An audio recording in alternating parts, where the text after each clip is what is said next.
Valentine, I think, was the fastest song we've ever written. You could take a guess what day we wrote that on. And it was written in maybe the space of 2 hours.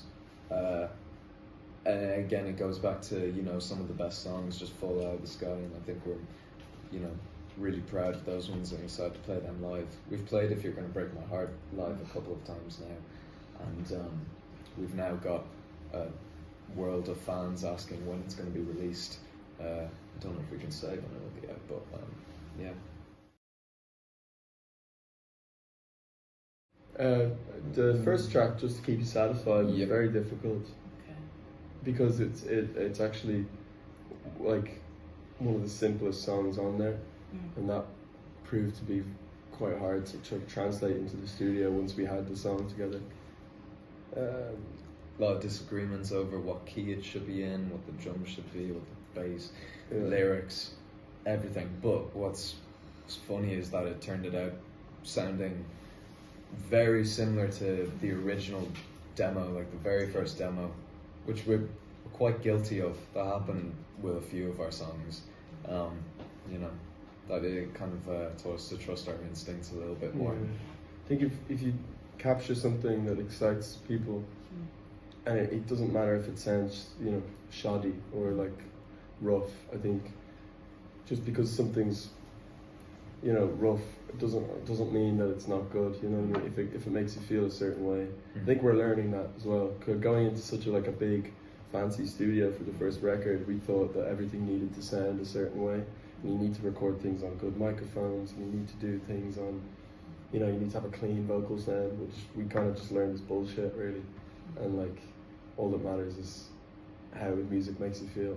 So that we learned that lesson on that song for sure. Yeah.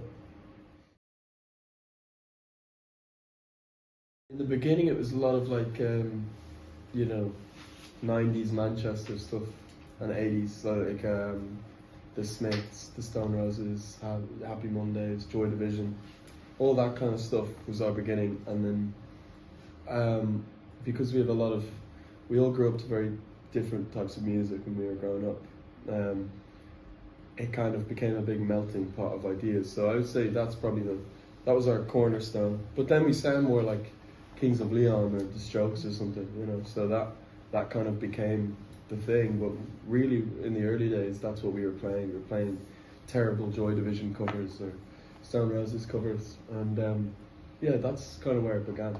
Yeah. It's not not enough of a collaboration as it is. Yeah. It's like, you know, I don't know, maybe.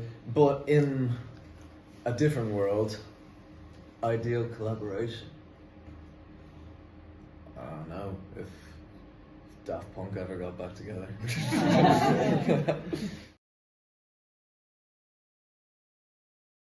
I think there is kind of like that, there's still like a stigma attached to those like competition-based shows like Eurovision or X Factor or something. You know, Harry Styles is the biggest artist in the world, he came from X Factor. No one really remembers that or thinks about that when they listen to his records. I think same goes for Maneskin.